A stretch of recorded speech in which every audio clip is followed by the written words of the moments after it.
Hola amigos y amigas, bienvenidos a este nuevo capítulo de podcast, número 50 ya, así que estamos felices de poder compartir un nuevo capítulo. Estamos aquí con mis amigos, con esta nueva modalidad, probando aquí, aprendiendo, así que vamos a saludar en primer lugar a nuestros amigos de siempre y luego a nuestro invitado que tenemos hoy, que los que están en YouTube obviamente pueden verlo. Saludemos entonces primero a Franco y luego a Carlos para saber cómo están. Hola, estoy muy contento, muy animado por este nuevo podcast. Contento también porque podemos probar nuevas alternativas y se hizo verdad lo que dijimos, que le íbamos a sacar el jugo a Abner. Así que obviamente las gratitudes a nuestro hermano que está ahí detrás de bambalinas ayudándonos con estas nuevas cosas que vamos a implementar. Así que muy contento, también muy agradecido de los hermanos que han estado comentando en YouTube sobre todo. En el primer capítulo de este año, así que motivados y expectantes de que vamos a estar conversando el día de hoy en este nuevo episodio de nuestro podcast. Bueno, Carlito, ¿tú cómo estás? Bien, gracias a Dios, también esperando que salga todo bien. Esta es la nueva modalidad, estoy con unos audífonos no tan sobrios, estoy desentonando. Así que bien y felices también de tener un nuevo partner también que nos ayude, como es nuestro hermano Abner, y también de contar con invitados que siempre nos ilustran, nos ayudan a formarnos y también para la formación y bendición también de otros auditores y visualizadores. Así es. Bien, pues bienvenido a este nuevo capítulo. Hoy tenemos un invitado que es chileno, pero no está en Chile. Ahí él nos va a estar contando. Él es Albert Chernohoy. Para los que saben inglés, disculpen este pobre hombre diciendo ese apellido. Pero hoy nos acompaña él y va a estar contándonos sobre el libro que nos trae Albert. Y como hemos dicho en otros capítulos, siempre invitamos a los hermanos que quieran participar con nosotros o que quieran hablar de algún libro, hacemos la invitación y hoy lo están comprobando. Aquí está Albert hoy, quien nos va a estar contando sobre este libro. ¿Cómo estás, Abner? Perdón, Albert. Muy sí. Oh, wow. Muy bien, gracias. Y bueno, feliz por haberme a poder hablar acerca del libro, porque lo estuve traduciendo y está gratis para bajarla en la página web. Se llama sanandoelmundo.com y pueden revisar después del programa y a ver si es que les gusta hoy día. Eso espero. ¿Tú lo tradujiste este libro entonces? Sí, o sea, no traduje todo el libro, tiene 3 secciones el libro, solamente traduje la primera sección, que era como la parte más gruesa y más que iba más la parte de la Biblia. Sí. Bueno, cuéntanos entonces un poco del título del libro, bueno, de ti un poco también, que eres chileno, pero por allá en Estados Unidos. Sí, bueno, de mí soy, en Valdivia, soy de Valdivia originalmente, Chile, una ciudad más linda del sur de Chile. Soy de mi esposa. Súper bien entonces. Y bueno, asistía regularmente a la iglesia anglicana, parte de la iglesia, y ahí conocí a mi esposa. Yo pensaba que era misionera, pero había venido por otra razón a Chile y después nos enamoramos y me vine para Norteamérica, ¿no? Así que ahora estoy aquí viviendo en Massachusetts, Estados Unidos, y felizmente casado, gracias a Dios. Todavía no tenemos hijos. Y congregándonos también acá, ahora estamos en una iglesia luterana, estamos felizmente también asistiendo. Y como ahora ya mi inglés está mucho mejor, he empezado como a estudiar mucho más la Biblia. O sea, no sé si mucho más, pero con otras perspectivas, digamos, porque se me abrió como un abanico de nuevos autores, nuevas personas que ni siquiera conocía en español, digamos, y para entender más a profundidad la palabra del Señor. Así es. Sí. ¿Y cuál es el libro que nos traes hoy? Y cuéntanos cuál es la tesis principal o la idea principal que trae este libro. Sí, este es un libro, me gustaría empezar un poco por el asunto, hablando un poco del Antiguo Testamento, porque, no sé, pero acá en Estados Unidos, Canadá, hay muchas iglesias como llamadas progresistas, entonces como que el Antiguo Testamento, o incluso en Latinoamérica también, entre muchos cristianos hermanos evangélicos, el Antiguo Testamento no tiene como que no es connotado, digamos, no es muy hablado muchas veces o no es entendido, es mal interpretado.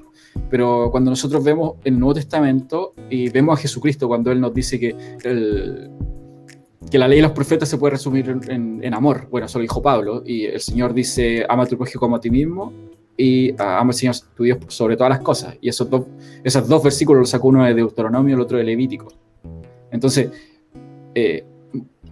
aquí, digamos, dicen, no, es que el Antiguo Testamento es un Dios X de una forma, en el Nuevo de otra, entonces como que algo no calza. Pero en realidad eso no es verdad, es toda una sola historia, ¿ya?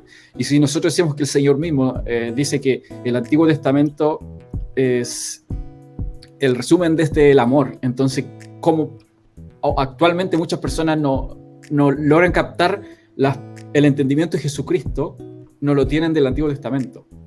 Entonces, quería como recalcar esa parte al principio, por eso es que me interesa estudiar todo como realmente qué dice el Antiguo Testamento y por qué Jesucristo y el apóstol Pablo lo usaron en el Nuevo Testamento diciendo que el resumen de la ley es amor, como dicen en Romanos capítulo 13, versículo 12, creo, 8 y 12.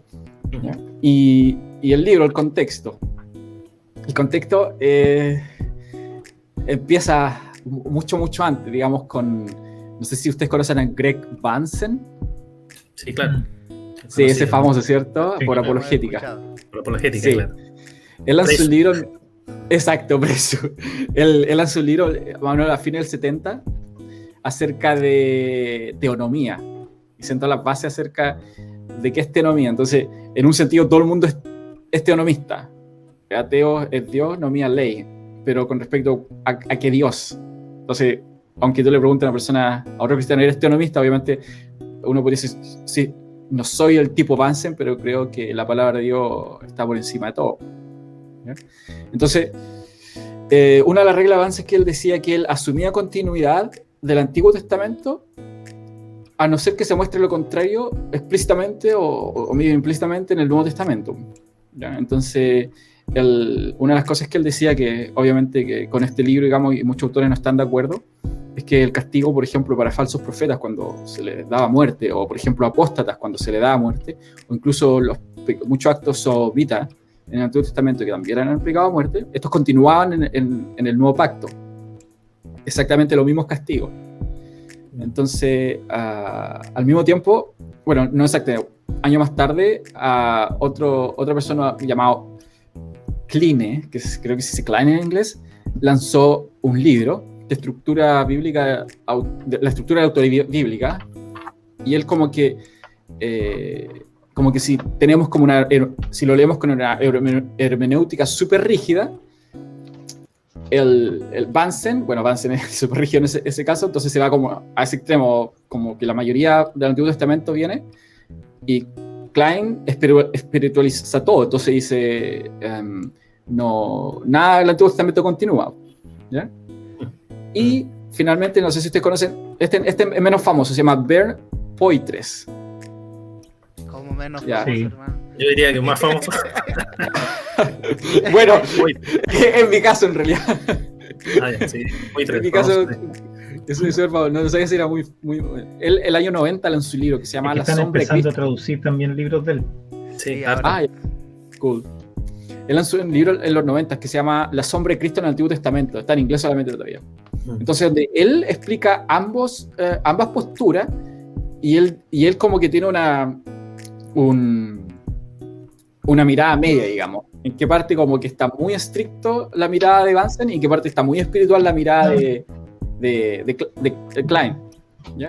Entonces, finalmente, John McDermott tenía la misma idea de Greg Vansen. Por ejemplo, hay unos videos como hace 9 años atrás, como el 2011, donde él habla como la misma idea, pero él empezó como a estudiar más y como que entendiendo la Biblia más profundamente, entendió el término acerca o sea, entendió más el lugar santísimo y todas las implicaciones que tenía esto, y llegó a la conclusión de ver qué continuaba y qué no continuaba.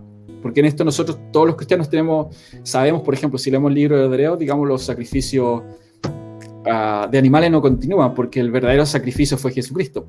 ¿Ya? Entonces, ahora, por ejemplo, si uno lee la Conferencia de Westminster, creo que dice que hay 3 tipos de leyes: moral, ceremonial y civil, ¿cierto? Entonces, es como una forma para entenderlo, pero John McDermott no lo niega, pero como que él va un paso más adelante para tratar de explicarlo, o una forma más clara.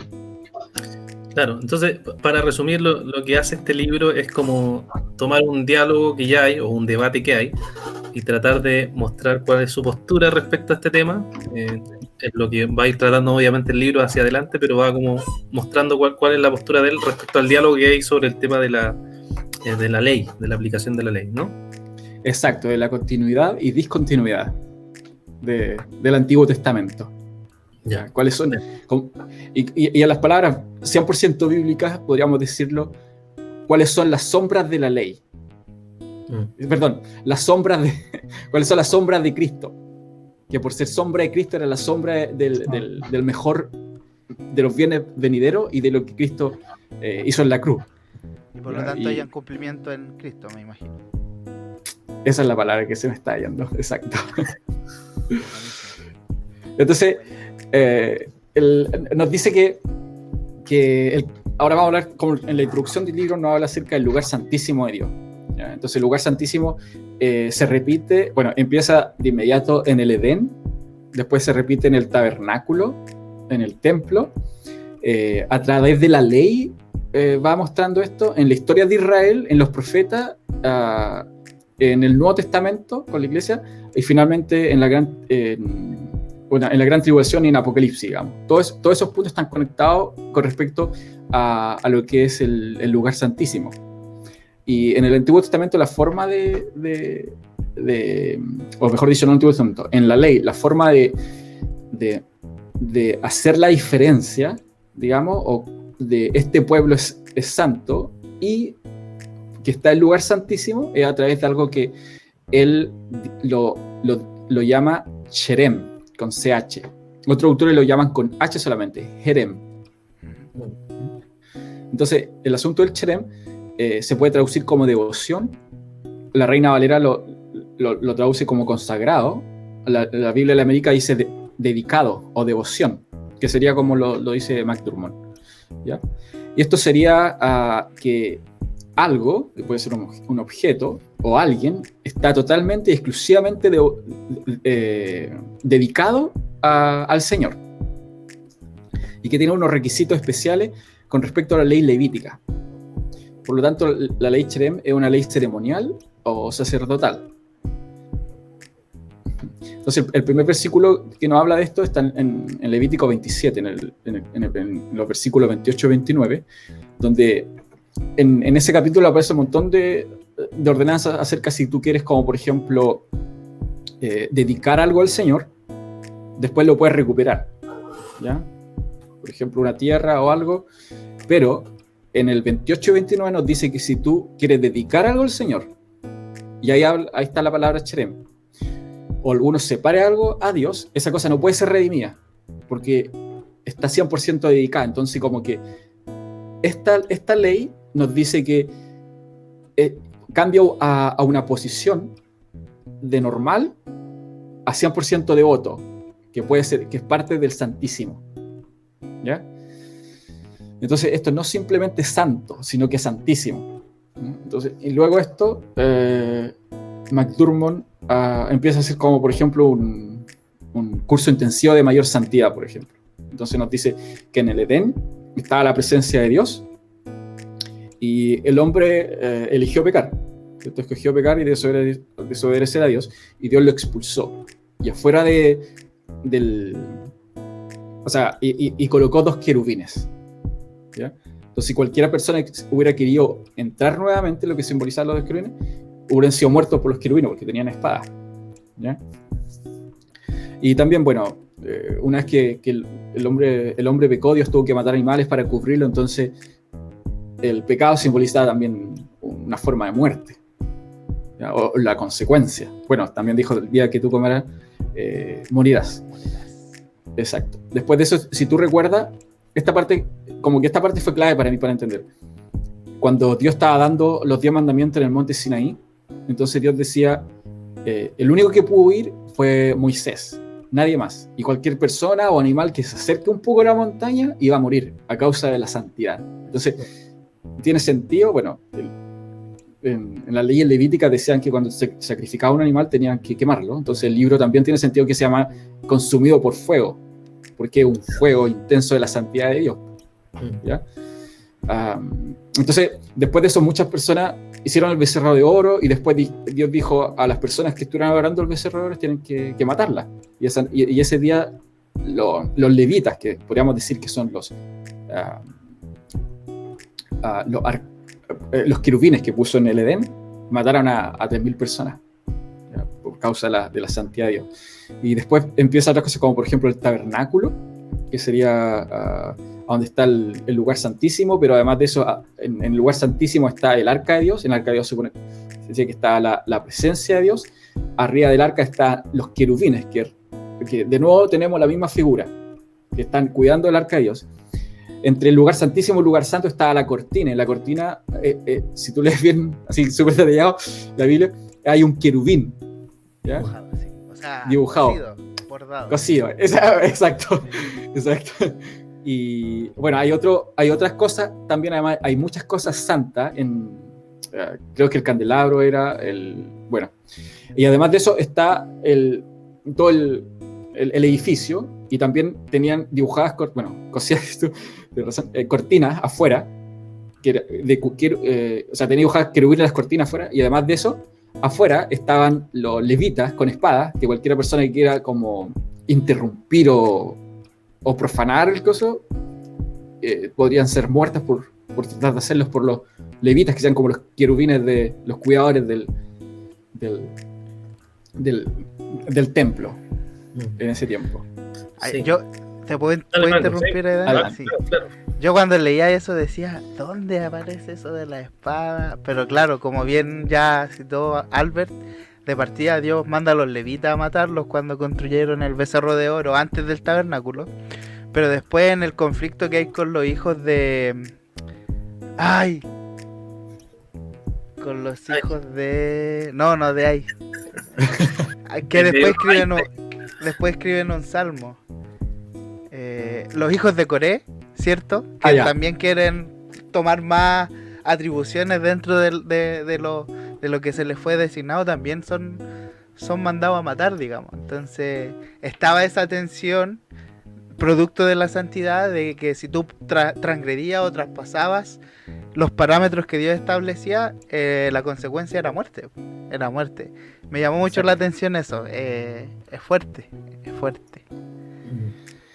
Exacto, porque el asunto era Dios designó la parte de tal santidad en una forma de importancia. Entonces, en el mismo sentido, los hijos de Coré solamente tenían la obligación de transportar el arca cuando se cambiaba de un lugar a otro, que eran una parte de los levitas, pero habían otros levitas que eran los sacerdotes, el sumo sacerdote, pero ellos tenían esa labor nomás.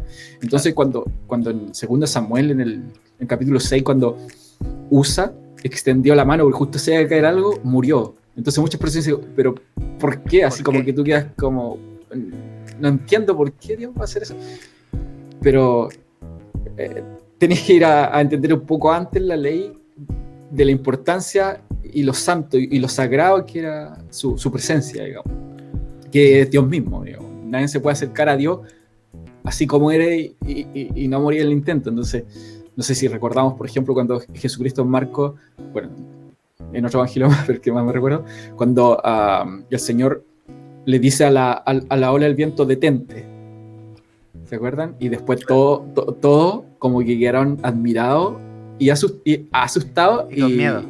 Y con miedo irreverente, porque aquí no está presente, no es solamente un hombre, ¿cierto? Dios mismo está con nosotros. Y eso es el Evangelio de Marcos, donde todo el mundo dice, pues, no dice que es Dios, digamos. Pero... no sabe la palabra, literalmente. Exacto, pero todas las acciones nos va mostrando el poder, que Jesucristo va venciendo, o sea, se va enfrentando cada vez con distintas cosas y va mostrando más su autoridad, su divinidad también. Sí.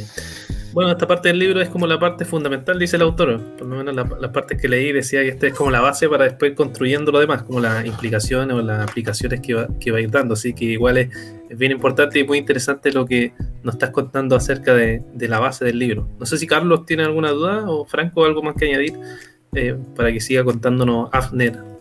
Perdón, de nuevo Afner. Albert, que parecía. Albert. Yeah.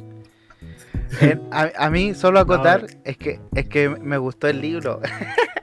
Ya les comentaba, y eso que no lo pude terminar, esta primera parte que ya tradujo Albert, porque me hace mucho sentido con, obviamente, lo que nosotros hemos conversado, sin el ser bautista reformado, seguir nuestra teología pactual. O sea, hace mucho sentido con el desarrollo de tipología, sustancia, etcétera. Hace mucho sentido. Entonces, me llamaba mucho la atención eso. Y sobre todo, el aspecto de que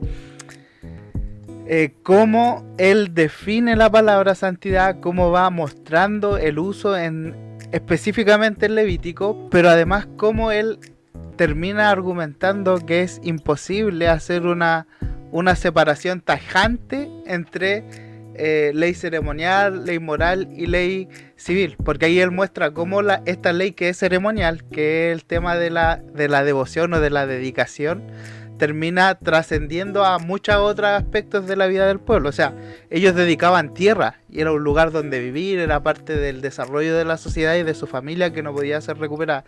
Y así va mostrando que está todo entrelazado, que finalmente que nuestra vida religiosa o nuestra vida de devoción tiene implicaciones en los demás aspectos de la vida del ser humano.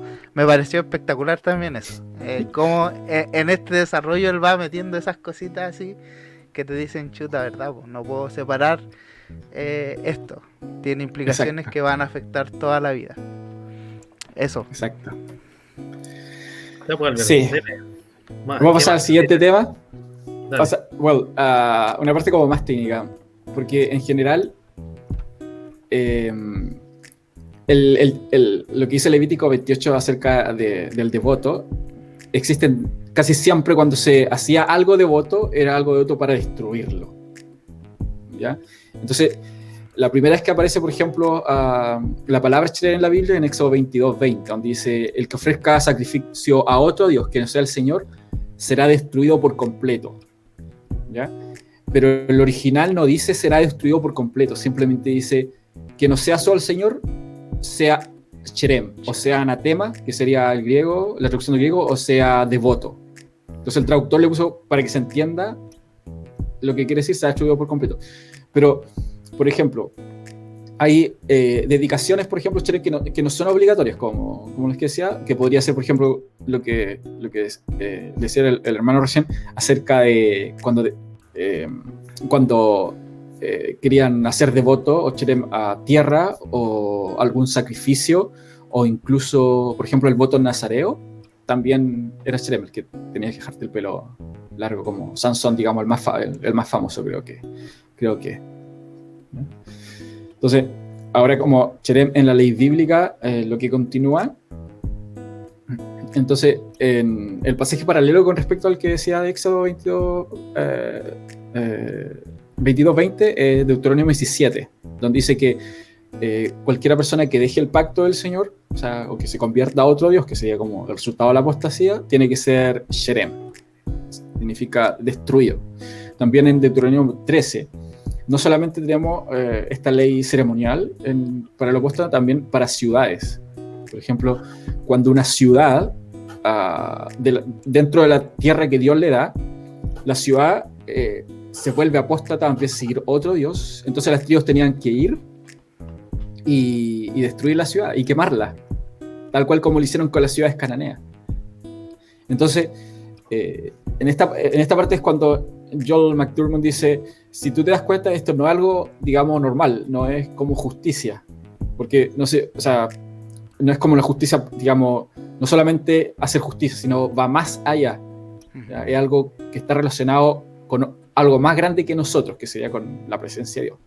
Porque cuando, por ejemplo, si una persona robaba en el Antiguo Testamento y, bueno, es un ladrón, entonces el ladrón tenía que pagar lo que pagó más un porcentaje, no recuerdo, creo que era un 25 o 50%.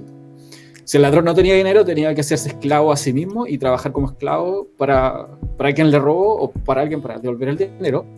Y obviamente que el máximo tiempo de esclavo, digamos, trabajando eran 7 años, por lo que decía la ley. Pero aquí, en estos casos no era así, sino que era destruirlo completo, ¿ya? Entonces dice, si te das cuenta, esta ley es como POI 3, lo dijo, señaló también. Retributivo. Adelante. Exacto. La ley era como hacer justicia, era, si tú haces algo tenés que pagarlo. Exacto. Entonces no era un juicio normal ni una sanción histórica normal, ni una pena de muerte normal, y tampoco ni siquiera una guerra normal, porque ellos cuando iban a las 7 naciones que tenían que destruir, ¿cierto? Tenían que destruirlas completas, ¿ya? ¿Y por qué pasaba esto?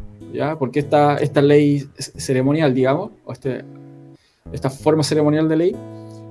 Era porque ahora los vamos a llevar de nuevo al Sinaí. Cualquier persona que incluso se acerque ahí podía morir, porque estaba la presencia de Dios en esa tierra. Entonces ahora pasa exactamente lo mismo. La presencia de Dios está en el tabernáculo, ¿ya? Y toda el área que Dios designó como donde Él va a estar con su pueblo morando, tiene que ser santo. Entonces no es porque estos cananeos eran más malos que otros paganos que vivían más lejos. Era en realidad porque la presencia de Dios está en esa la parte escogida que Dios había escogido para vivir dentro en ese tiempo histórico. ¿Ya? Excelente. Sí. Sí. De hecho, Saúl pierde su condición por desobedecer efectivamente al mandato de destruir toda una nación, toda una ciudad. Él guarda unas cositas, ¿cierto? Y le dice, no, es que el pueblo quiso guardar esto por Samuel. Y ahí ya empezamos mal, ¿cierto? Ahí ya empezamos a jugar con la santidad de Dios, que es lo delicado. Exacto, eso lo va a ver más adelante. Y me adelanté. No, súper. Pero hay un punto más que va a decir, oh, wow, está todo, como dicen en Colosense, dice que hace todo un conjunto coherente. Entonces, por ejemplo, en este asunto de Shem, de hacer devoto a las ciudades, por ejemplo, en Números 21, del 1 al 3, dice que destruyeron unas ciudades cananeos y les colocaron ese nombre Horma, con H. Y Horma es una palabra que sería de Cherem también, de devoto. Entonces se cuentan historias similares en Josué, capítulo 2, versículo 10, acerca del rey amorreo de Og, de Basán, y que luego, por ejemplo, se cita si tú te recuerdas como Rahab, la ramera, ¿cierto? De Jericó. De Jericó, exacto. Y ella dijo, entonces ella como cuando no tienes como el mapa completo, dice, pero ¿por qué? Los de Jericó, si mal no recuerdo, decían, no, son más grandes que nosotros somos como langosta al lado de ellos, ¿cierto? Sí. Entonces como, no sé, aquí miden 3 metros. Cosas así. Exacto. Entonces, la mujer, ¿por qué creyó en los judíos? Era porque la Rahab los cita a ellos, a este Cherem, que va a ser destruido completo, porque Dios trabajaba también con ellos. Y en Josué 6:7, que es creo que una de las partes más famosas del libro de Josué, es cuando Acán se queda con el botín. Sí. Y después están en la guerra y empiezan a morir. Dice, ¿pero qué pasa? Sí. Entonces, exacto, les va mal. Entonces Dios dice, no, es que uno de ustedes me roba, está violando el pacto de la santidad máxima de lo sagrado. Entonces lo pescaron y lo mataron y después lo quemaron. Bueno, a él y a toda su familia, porque eso era lo que decía la ley. Entonces en Josué ahí vemos algunos puntos del asunto del devoto de Cherem, y luego en Él no termina de conquistar toda la tierra. Luego en Jueces, por ejemplo, 1:17, la ciudad llamada Sofa la hacen también Cherem. Y en Jueces 20, que es una parte como cuando la era como uno de los capítulos más fuertes de Jueces, en mi opinión, cuando la tribu Benjamín estaba imitando ya como Sodoma y Gomorra, y finalmente se juntan todas las tribus, van a Benjamín y casi la destruyen y la queman, sí. Creo que se salvaron algunas mujeres y niños. Sí, después tenían que pensar qué hacer con ellos. Exacto, porque quede descendencia y no se acabe la tribu Benjamín, habían dicho. Claro. Sí, entonces ahora vamos, por ejemplo, después pasamos al siguiente libro, que sería el libro de Samuel. Y ahí es lo que dijo el hermano Franco que se adelantó. El Franco, exacto, que se adelantó. Pero el punto que iba a decir ahí, él dejó vivo al rey Agag, ¿cierto? Pero ¿qué pasa con Saúl? Porque supone que pasa, por ejemplo, a Acán lo queman. A Saúl lo queman. ¿Por qué? Porque están haciendo la ley del Cherem, del devoto de Levítico. Entonces, otra referencia, por ejemplo, sería Elías con los profetas de Baal. Creo que el Señor le promete a Acab, creo que una muerte prematura porque no mató a Ben-Hadad, rey de Siria. Eso sería en Primera Reyes 16 y Primera Reyes 20. Y finalmente, y ahí se terminaría, por ejemplo, la parte de la Biblia, o sea, no se terminaría, la primera parte, antes de ir al exilio, acerca de la historia bíblica. Y luego, al mismo tiempo, digamos, están los profetas. Entonces, me voy a saltar a los profetas y después vamos a volver después de la vuelta del exilio y al Nuevo Testamento. Uh-huh. Sí. ¿Tienen alguna pregunta o algo? Sí, alguna duda los muchachos ahí, Carlito, que se me queda pegado de repente, y la cámara, y Franco. Está una teología bíblica interesante. Está bueno, está muy Okay. bueno. Yo estoy disfrutando de este episodio, la verdad. Muchas gracias. Ya vamos a continuar. Primero los comerciales. Ya, entonces, ahora voy a dividir, porque McDermott dice que el asunto del devoto aparece en todos los libros proféticos, hasta donde recuerdo que le entendí, y él cita 3 profetas mayores y 3 profetas menores. ¿Ya? Y dentro de sus citas profetas mayores y menores, habla de 2 cosas. De una de Cherem de destrucción y la otra del nuevo lugar santísimo. Entonces, voy a unirlo en esos 2 temas. Entonces, en Ezequiel 44 aparece como la imagen del nuevo templo, que es un templo mucho más grande, y del templo sale un río, y hay árboles en los lados también. Entonces, este templo, él dice que es el Edén restaurado, el mismo de Apocalipsis 22. Entonces dice que Jesús, cuando le dice a la mujer samaritana, que de ella, si creen, correrán ríos de agua viva. ¿Ya? Sí. ¿Cierto? Sí. Entonces, pensándolo como John McDermott lo piensa, él nos dice que el nuevo templo, porque cuando se restauró el templo, después que llegaron del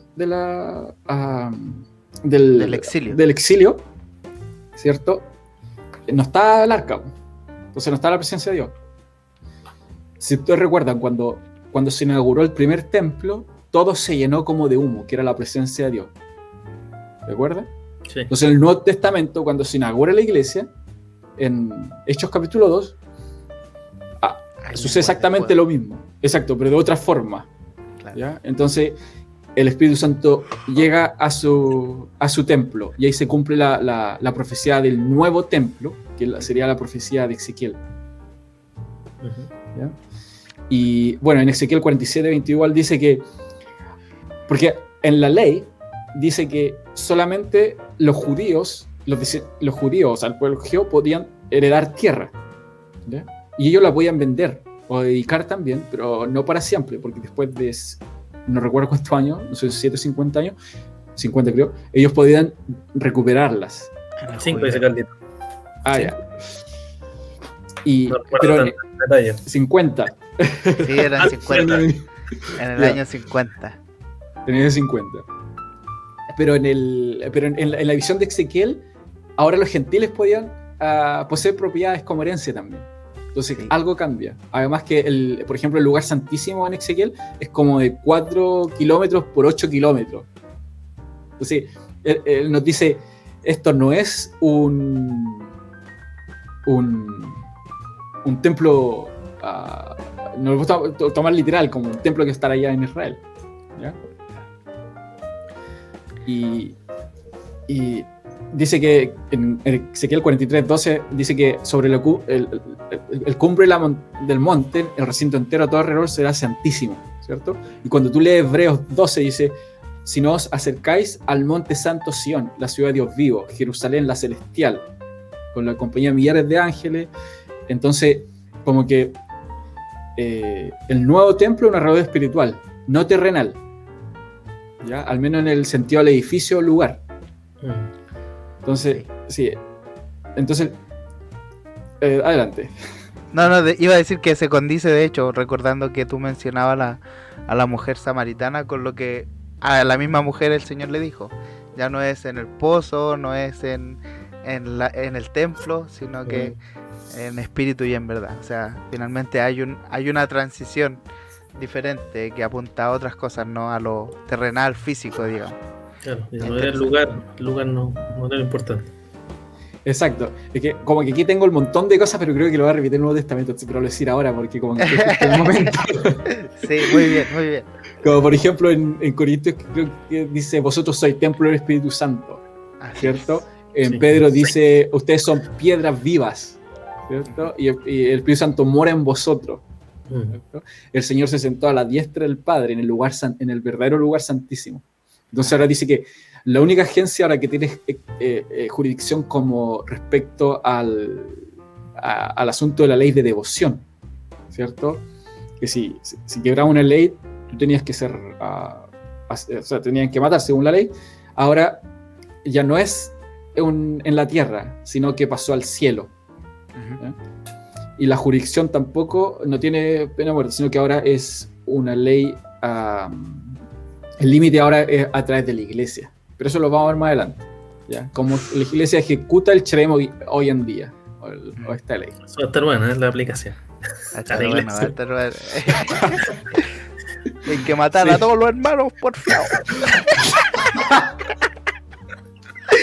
Broma, hermano, es broma.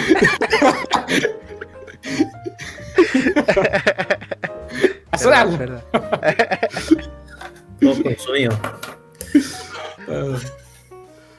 Bueno, lo último, Zacarías igual dice, saldrán aguas vivas, nunca más habrá maldición y en Jerusalén habitará la seguridad. Zacarías 14, del 8 al 11, si es que lo quiere leer más adelante. Entonces, esa es la primera, que es la parte del lugar santísimo, del templo, que se llama Zacarías. Ahora viene la segunda parte del asunto de la destrucción, del cherem. ¿Ya? Entonces, por ejemplo, Amalequías, este versículo es súper famoso, que dice, Dios envió al profeta Elías antes que venga el día de Jehová, grande y terrible. ¿Ya? Entonces, nos dice que este día grande y terrible, se cumplió en el año 70. ¿Ya? Joel McDurmon es, reformado postmilenialista, entonces es como, digamos, es como, bueno, hablamos de preterista parcial, pero yo lo llamaría como casi preterista completo. O sea, obviamente los postmilenialistas creen en que el Señor viene, bueno, yo creo que el Señor viene y lo estamos esperando, digamos, pero casi todas las profecías, según McDurmon dice, casi todas las profecías del Nuevo Testamento que se refieren a este mismo juicio, el cherem sobre Jerusalén. ¿Ya?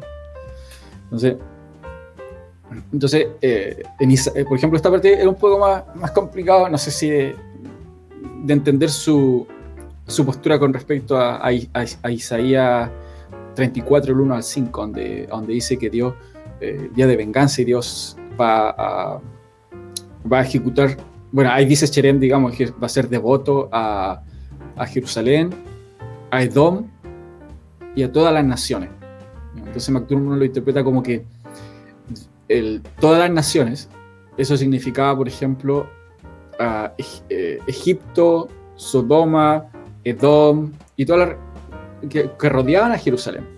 ¿No? Y él nos dice que la escritura se refiere muchas veces a Jerusalén, o Israel también, con otros nombres. Por ejemplo, Jesucristo dice, tú que mata a los profetas, Jerusalén que ha matado a los profetas, y después en Apocalipsis dice que la Babilonia, la gran ramera, es la que mata a los profetas, y se refieren al mismo lugar. Correcto. En otras partes se le dice a... No recuerdo exactamente el punto, pero dice tu hermana Egipto y tu Sodoma. Entonces, según McDermott, cuando dice todas las naciones, es que dice que en Israel, al tomar las costumbres de todas las naciones alrededor, porque te acordás que al final el punto era no tomar las costumbres de las naciones alrededor, pues tenía tantas leyes, pero ellos hicieron todo lo contrario. Dios la llama como tú eres todas las naciones, porque es lo mismo. Ahora es convertido en lo mismo. ¿Digamos? Ahí hay un tema clave que a mí me hacía mucho sentido también, que es esta idea de representatividad que tiene la escritura. El Cherem lo pierde la humanidad en el Edén porque Adán pecó. El pueblo entraba al lugar santísimo en el sumo sacerdote representado, y si Dios se disgustaba del pueblo, ese sacerdote moría en representación de todos los pueblos. Esta misma idea es clave para entender eso que tú estás diciendo, y lo que dice McDermott, que Jerusalén o la ramera en Apocalipsis, etcétera, es una representante de un mover que es contrario a la voluntad de Dios, porque es el tomar las prácticas del mundo, tomar el sistema satánico y hacerlo como si fuera el sistema del pueblo de Dios. Entonces es brígido eso. Si nosotros no tenemos esta idea de representatividad que nos da la teología del pacto, que nos da la misma escritura, se pierde esto, se pierde eso de ver hoy. Entonces sí, pues, el Señor sí toma un representante que hace de cabeza o de representante de un grupo de personas, de un pueblo. Es bien interesante eso. Exacto. Entonces, en resumen, digamos, Joel McDermott dice que la visión realmente que tienen, por ejemplo, en los libros de Isaías, Daniel y Jeremías 25, del 8 al 9, habla del Cherem, que Dios le iba a hacer al Jerusalén apóstata, finalmente. Uh-huh. Porque al final la ley decía, pues, si una ciudad se hacía Cherem, se hacía apóstata, tenían que destruirla con fuego y todo el asunto. Entonces, cuando Jesucristo dijo, dice explícitamente, esto un poco más sale no un poco del contexto. Piedra sobre piedra. Exacto, sale un poco el contexto del libro, pero le preguntan cuándo van a ser estas cosas. Entonces, en Mateo 24, y el título es las cosas antes del fin, pero en realidad están preguntando, esto es antes del fin de la era del antiguo pacto. ¿No? Es como eso, así lo tomo. Adelante. Sí, hoy perdón, es que de verdad mi cabeza está al mil. Sí.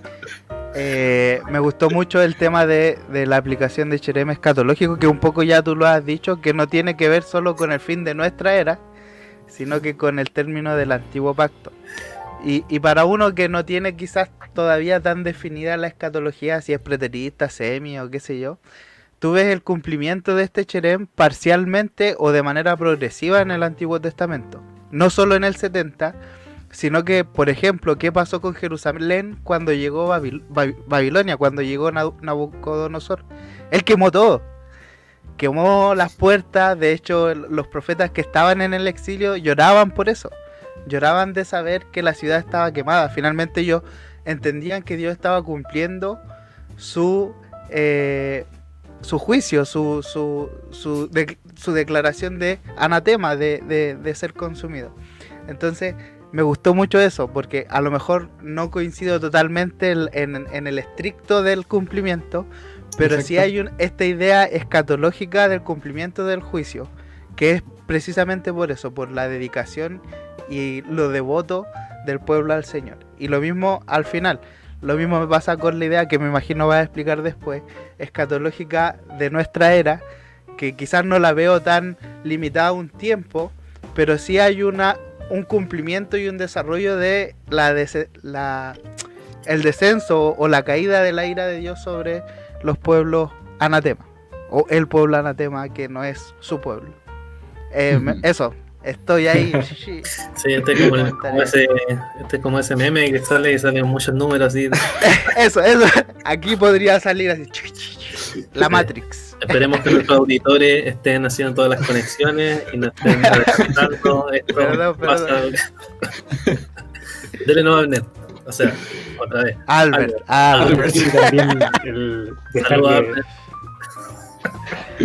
Carlos va a decir algo. Dejarle algo también a los no, que también dejarles algo a los hermanos también, pues no vamos a hacer todo el libro. Es que esto no sale explícito en el libro, son reflexiones. Eso. Está bien. Perdón, ya no interrumpo más. Inferencias. No, es súper buena la acotación, así que esto está bien. Si no. Ya, déjale a Albert. Ya, bueno, entonces, esos son. Creo que estamos como en un punto bien bueno para decir que esos son los dos puntos que toca en las profecías. El asunto del nuevo templo, que sería la iglesia, que somos nosotros, digamos, en distintos lugares, pero la presencia del Señor está con nosotros, entonces estamos en el lugar santísimo, el Espíritu Santo vive con nosotros, entonces como que toca algo súper importante acerca de Romanos capítulo 12, versículo 1-2, cuando dice, presentado vuestros cuerpos como sacrificio vivo, santo y agradable. ¿Por qué? Porque esa es la forma, bueno, Cristo murió por nosotros, pero al mismo tiempo esa era la forma que pasaba cuando tu pecado o te hacía apóstata del Antiguo Testamento, digamos. Pero ahora, ¿cuánto más que tenemos al Señor? ¿Ya? Bueno, y la otra sería, como decías tú, la parte escatológica, que John McDermott nos dice que se cumplió Mateo 24, en realidad las profecías, en general. ¿Ya? Y ahora nos pasamos al Nuevo Testamento. Ya, a ver. Aquí vemos el combate cara a cara. Ya, si recuerdan, vamos a empezar con el asunto del del exilio, cuando vuelven a la tierra, el retorno, con Nehemías y Esdras. Entonces, acá pasa algo súper interesante porque ellos construyen el templo, ¿ya? Reconstruyen.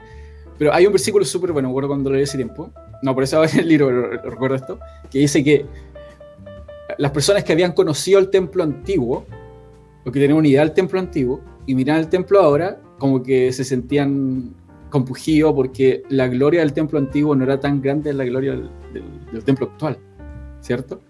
Entonces, si tú lo piensas un poco, puedes decir, bueno, es que el templo antiguo era más grande y más cool y tenía más oro porque habían conquistado muchos pueblos. Pero ese no es el punto era que en el templo nuevo ya no está la presencia de Dios. Entonces, en realidad era algo que se perdió, que era lo todo. Independiente, cuanto más oro le coloques, en realidad no iba a alcanzar lo que era antes. Entonces, eso lo entendió Esdras y Nehemías.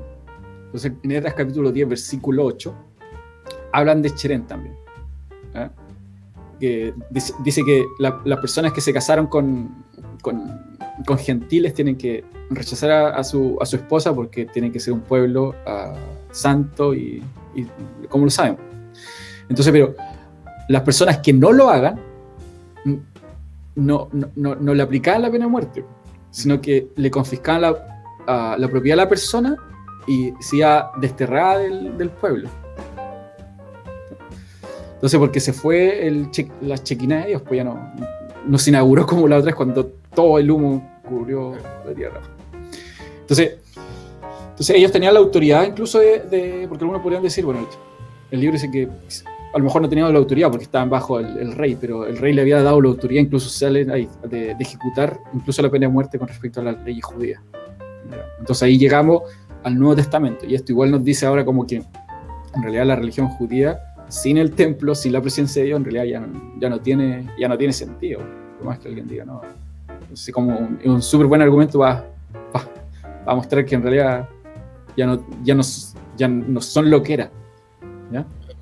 Y en el Nuevo Testamento el Cherem habla, por ejemplo, en Lucas 21, que sería el mismo de cuando el Señor viene, o sea, perdón, la señal antes del fin, que tiene el título arriba, el fin del antiguo pacto, donde dice que están adornando con hermosas piedras y ofrendas volitivas. Cuando dice adornando, la palabra, dice John McDermott, es como dice que estaban dedicando, ¿ya? El templo está dedicado a Dios, ¿ya? Y es el templo el que después se destruye.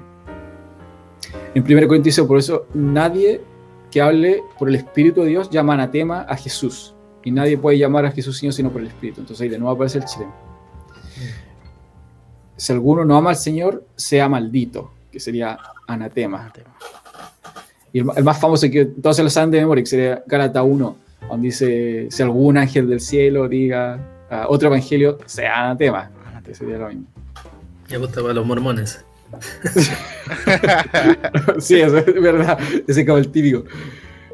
Y en Apocalipsis, cuando dice en Apocalipsis 22:3, que cita Zacarías 14:11, dice, ya no habrá maldición en la Nueva Jerusalén, ¿cierto? Y es como una palabra, como una variación, dicen que es como de la misma, de anatema o maldito. Y ciertas expresiones también en el Nuevo Testamento, como por ejemplo, hay el sacrificio y la purificación por el pecado en Hebreos. Bueno, todas estas son citas de Hebreos. Que Jesús está sentado en el trono de Dios, en el real lugar santísimo. Es heredero del nombre de Dios, heredero del trono y el cetro, sumo sacerdote, el nuevo sacerdote con quien la ley cambió, en el 7:12, Hebreos. Ministro del lugar santo, el verdadero tabernáculo, en el 8:2. Y el sacerdocio santuario celestial, en el 8:4 y el 9:24. Entonces hay muchas más citas en hebreo. Entonces, el primer pacto tenía solamente un lugar santo en el mundo, santísimo. El lugar santísimo no está explícitamente abierto. Y por eso fue el templo, sí, con la llegada del nuevo lugar santísimo y nueva alianza, todo lo antiguo vino a desaparecer. Ahora la gloria Shekinah, como dijimos, se inaugura en el nuevo templo, en Hechos capítulo 2.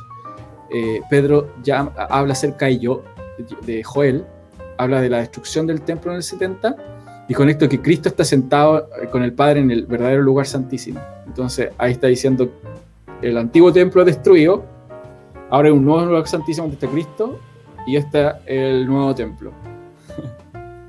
Y lo que habíamos dicho antes, el asunto de las piedras vivas, Gálatas 4:26 dice la nueva Jerusalén celestial, que es la verdadera, a donde está el templo, que somos nosotros, porque como dice Efesios, estamos sentados juntamente con Cristo en lugares celestiales, porque somos la iglesia.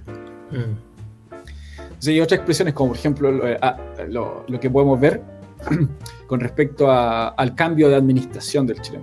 Antes era un Cherem, la ley terrenal y la ejecución de los castigos era terrenal por el pueblo. Ahora un Cherem celestial, un verdadero lugar santo, y la administración, el castigo del Cherem es a través de la providencia de Dios, ¿ya? En el tiempo. ¿Ya? Nosotros no podemos castigar, digamos, o sea, ya no podemos dar. O sea, entonces ahora, si volvemos al principio con los teonomistas, digamos, del tipo Bansen, que dicen, no, la pena de muerte para los apóstoles o para los sodomitas, decimos no, porque en realidad la administración cambió. El Señor, no sé, en Ananías y Zafira, no lo mató Pedro, no lo mató la iglesia nueva, ¿cierto? Sino que fue Dios providencialmente. Entonces, por ejemplo, en la persecución de la iglesia, cuando Herodes, en Hechos, cuando perseguía a la iglesia, después murió, ¿no? Claro. O sea, Dios hizo justicia, incluso dice que un ángel apareció y todo eso. Entonces, providencialmente Dios ejecuta la sentencia, ¿ya? Bueno, la muerte de Esteban, no sé, hay una parte súper como que dice que tiene, no es seguro, pero como que tiene como súper interesante cuando Pablo dice que no codiciado nada de vosotros, y empieza a decir, por ejemplo, oro, plata, y no recuerdo cuál otra más, y esas cosas que dice son las mismas que Acán codició, por lo cual fue condenado. Entonces dicen, hay una conexión ahí, como decir, algo hay. Algo hay, exacto. Fue en la mente de Pablo. Exacto. Y entonces los castigos pena muerte, en cambio con la jurisdicción del Nuevo Testamento, sabemos que ya no van las penas de muerte, los pecados siguen siendo. Entonces, por ejemplo, cuando han dicho ceremonial, civil y moral, ¿cierto? Bueno. Entonces, esa en una forma global es bien, pero por ejemplo, no sé, la apostasía era una ley moral, o sea, es un pecado, ¿sí o no? Sí. Pero con un castigo ceremonial. ¿Ya? Entonces, no es que haya, esta es una ley solo moral, o esta es una ley solo ceremonial. Entonces, por eso es que el problema que tenemos en nuestra mente muchas veces es distinguir esto continúa o no, sino que muchas veces está mezclada las dos entre el moral y el castigo en una sola ley. Eso es lo que pasa. Si la sodomía, por ejemplo. Eso. Sí, porque bien. Exacto. Sí, o sea, bueno, no todas las leyes eran ceremoniales, tenían castigos ceremoniales. Claro. El punto clave es ese, que finalmente, didácticamente quizás es bueno hacer esta distinción, ceremoniales, morales, civiles, ¿cierto? Pero hay que tener esa claridad de la profundidad y de las implicancias que tenían de manera más transversal quizás, que es un poco lo que conversábamos hace mucho tiempo. El pensamiento occidental tiende a seccionar, a diseccionar todo para estudiarlo y entenderlo. El oriental no, ve todo una integridad. ¿Qué es lo que nos pasa con imagen y semejanza, por ejemplo, en la creación del hombre, etcétera? Entonces, creo que eso es importante anotarlo, así decir, ya está bien. Es una manera útil de entender y ver qué cosas es mucho más probable que sean continuas en nuestro tiempo y en la era de la iglesia. Pero también es bueno ver, después ya darle como una segunda bajada y ver ya estas cosas, las ceremoniales, las civiles, qué principios, que era un poco la palabra que usó Daniel hace un rato, o qué cosas se pueden obtener de ahí y ver cómo afectaban y cómo en el Nuevo Testamento los mismos apóstoles las fueron aplicando, las fueron usando. Es sí, bien importante ese. Además, cuando uno analiza también las mismas leyes en Israel también tenían la connotación no solamente de que la persona dijera bueno, esto solamente me va a tener un costo, sí, sino que también tenía que ver con el tema de la salvación, que aún también no es solamente de no perder la vida, sino que también de la mano ser parte del pueblo, tener al Señor como tu Dios, estaba todo relacionado con uno, porque también tenía que ver con aspectos morales, que en el fondo también es lo que se cumple después con la verdadera circuncisión del corazón. Exacto. Entonces tenía que ver con aspectos integrales, pero hay leyes que son como más aparentes, que sí tenían que ver con aspectos, se podría decir, con más tendencia a ser ceremonial, más tendencia a ser civil, pero sin embargo no se podían desmembrar. Sí, muy interesante. Bien, pues Abner, le da Albert. Vamos concluyendo entonces con el libro, para que nos dé ya las últimas conclusiones para ir terminando. Sí, con respecto a lo que decía Cristian, sí tiene razón. En ese tiempo no se preocupaban cuál era civil, cuál era ceremonial, cuál era esto. No, ellas tenían su ley y la seguían todas. Sí. Entonces, concluyendo, digamos, estamos casi en la última parte, es como el nuevo pacto no es como el antiguo pacto. La ley continúa, pero no está escrito en tabla, están escritos en la mente y el corazón, dice la Biblia. El nuevo pacto es administrado por el Espíritu, desde el cielo, no en la letra en la tierra. Eso no tenemos que ahora que ejecutar los castigos. El nuevo pacto es forjado por Dios mismo en nuestros corazones y no puede romperse. El perdón general en contraposición a la muerte inmediata del cherem. Porque ya los que están afuera no son una amenaza para los que están adentro. Y no lo pueden ser porque el poder que mantiene la iglesia es el poder del Espíritu Santo.